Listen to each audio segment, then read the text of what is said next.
Every human being enters the world already surrounded by beliefs they did not choose. From the first breath, a structure is waiting.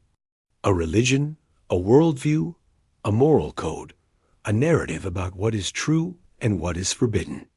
It does not ask for consent. It does not wait for maturity. It presents itself as reality itself. This is not an accident. It is how societies survive.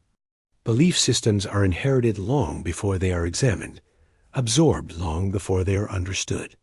And in this silent transmission lies the first violence done to the human mind.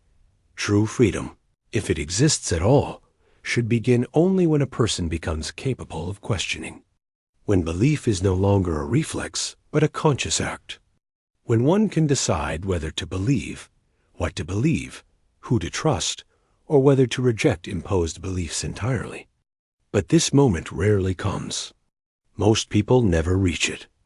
They confuse inheritance with truth, repetition with evidence, comfort with meaning. And so belief, as it is commonly practiced, becomes not a private matter, but a collective danger. This was the unsettling conviction of William Kingdom Clifford, an English philosopher and mathematician who, in the heart of the 19th century, articulated a principle so uncompromising that it still unsettles public debate today. Clifford did not treat belief as a harmless personal choice. He treated it as a moral act with consequences that extend far beyond the individual. For him, no belief exists in isolation. Every conviction shapes behavior, influences others, and silently molds the world we share. Born in Exeter in 1845, Clifford showed extraordinary intellectual ability from an early age, moving effortlessly between pure mathematics and deep philosophical inquiry. His life was short only 33 years, cut off by tuberculosis in 1879, but his impact was enduring. He anticipated a problem that would only grow more severe with time.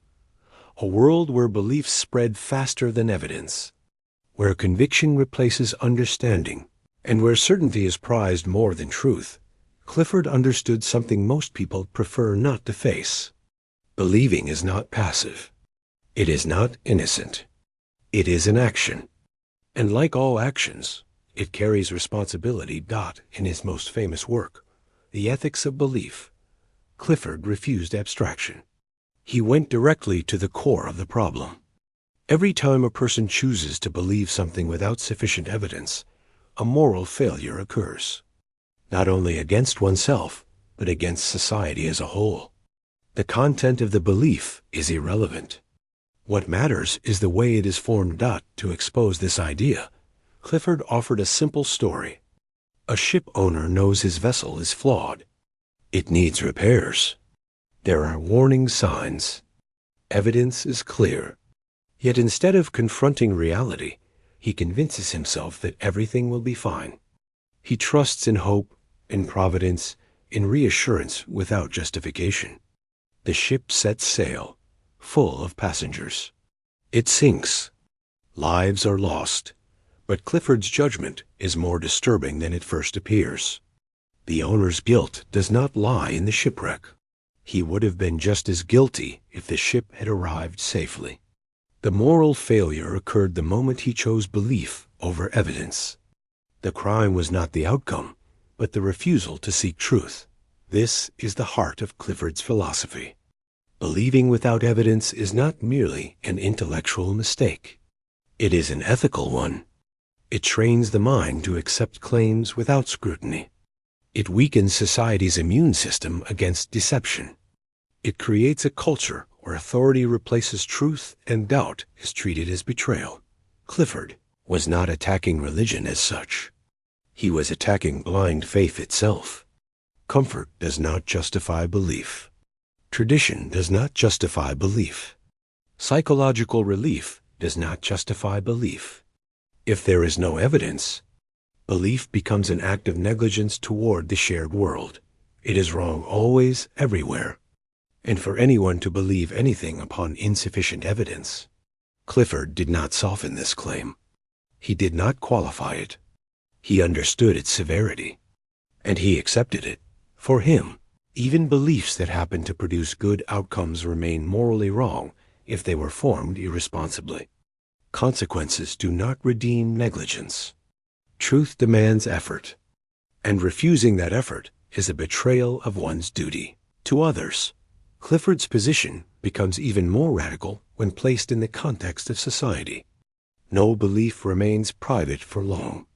Beliefs shape cultures, laws, institutions, and norms. They determine who is obeyed, who is silenced, and who is sacrificed. A society built on unexamined beliefs is not merely ignorant, it is vulnerable. Vulnerable to manipulation, exploitation, and control. Faith without evidence feeds systems where questioning is dangerous and obedience is rewarded, where tradition is used as a shield against accountability, where freedom of thought exists only as an illusion. Clifford saw critical thinking not as arrogance, but as respect for oneself and for others. To question is not to destroy meaning. It is to refuse false meaning. In a world flooded with information, opinions, and ready-made truths, Clifford's warning feels more urgent than ever. Passive belief has become effortless. Mental laziness is encouraged. Certainty is marketed. Doubt is discouraged. And yet the moral duty remains unchanged. To pause, to question, to demand evidence. This is not a call to reject all belief. It is a call to take responsibility for belief, to build convictions on solid ground rather than inherited comfort. Every belief accepted without scrutiny contributes to a less free world. Every refusal to question strengthens the structures that profit from ignorance. Clifford did not offer comfort. He offered responsibility. He understood that truth is not merely an intellectual value, but a matter of justice. What we believe shapes the world others must live in. The question remains open and deeply unsettling. Are we willing to sacrifice comforting certainties in the name of intellectual honesty? And what would happen to a society that finally refuses to accept as truth what has been taken for granted for centuries?